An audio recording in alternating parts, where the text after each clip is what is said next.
Gorgeous Gamer here, bringing you part 2 of the basics of nutrition, food journaling. Today we're going to talk about the mentality of nutrition, logging, and creating a lifestyle change. We're also going to talk about the importance of following the big 3 to maximize your progression.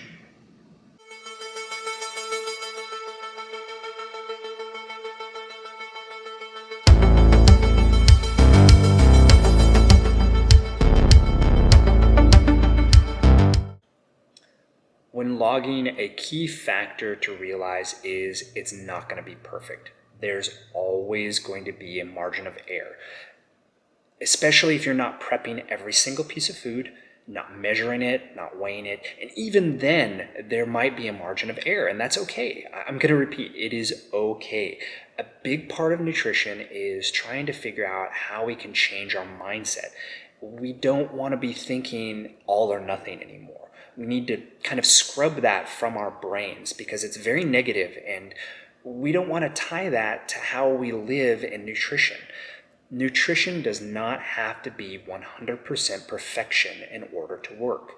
Yes, the stricter you are, the faster you're going to see results, but you have to live your life and have fun. So finding a balance is key. Finding that balance in your life and tying it to your nutrition and lifestyle is what we're shooting for. There's no cookie cutter way of finding this. Each person is different and has different obstacles they're going to have to overcome. And so you don't need to measure everything, especially on a scale. Save your money. Don't buy one of those. It's a tedious process. It's going to drive you insane where you end up despising nutrition and journaling.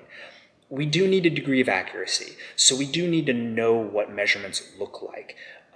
This is obviously especially important if you are an athlete or shooting for sub 10, but even just starting with nutrition, we need to know the difference in our measuring sizes and what a serving size is. It's always better to overestimate when logging than to under, especially if we're not logging in ourselves and we're eating out. So go ahead and try using your kitchen measuring cups and teaspoons and tablespoons as you cook and as you serve things. Was it more or less than what you expected? Spoon it out next time and then guess, was that a cup? How close were you? Knowing what these serving size looks like is going to help you when you're logging your foods just day in and day out, and especially when you're out. A handy way of measuring without kitchen tools, especially when you're out, is using your hand as a reference. Again, this is a rough estimate, very rough, but it's still handy. So here's the general idea. Your tip of your index finger is a teaspoon. So when you're measuring out butter or oil, easy way to gauge. Your thumb is a tablespoon. So measuring salad dressing, peanut butter, cream cheese, there you go. Want a snack? The cup of your hand is about 1 ounce. Portion of meat, 3 ounces. The palm of your hand. You can also imagine a deck of playing cards, which is also about 3 ounces. And then your fist is roughly a cup. As we talked about, the closer our numbers are to actually what we're consuming, the faster our results. We've also said that journaling is not about perfectionism. Rarely are you going to hit your numbers exactly. In fact, I can barely ever remember a time I've done that. What we do want to think of, though, is our numbers on a graph over the week. Okay?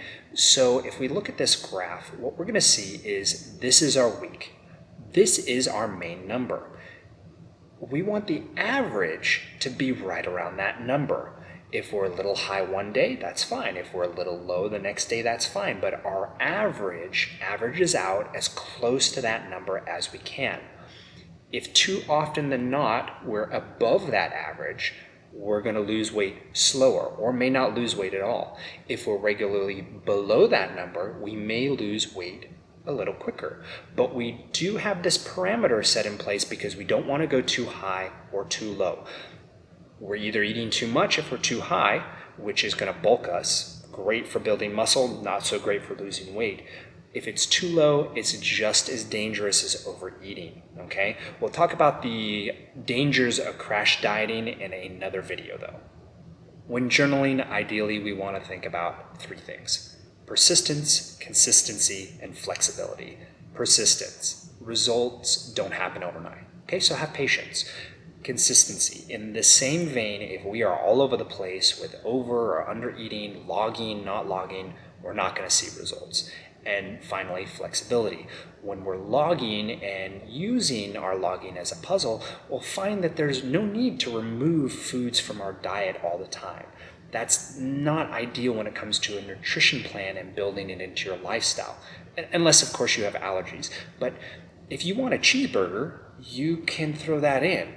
You'll see that it's going to consume a lot of your daily macros, especially your fats, but you can simply adjust the other meals of your day accordingly to make this fit. Does this mean that you should be eating a cheeseburger every single day or throwing in processed foods all the time? No, I mean, that refers back to consistency. But being able to live and enjoy life and enjoy that cheeseburger is pinnacle to this journey, and for this to become long term instead of a diet. The final piece of journaling is setting up your macros so you can accurately see what you'll be consuming versus what you're actually consuming. And how do you incorporate your lifestyle? I mean, do you work out a lot? Are you mostly at a sedentary job? And how do you even start with setting up your macros? This and more we'll be covering in our final third part series of food journaling. I'll see you next time.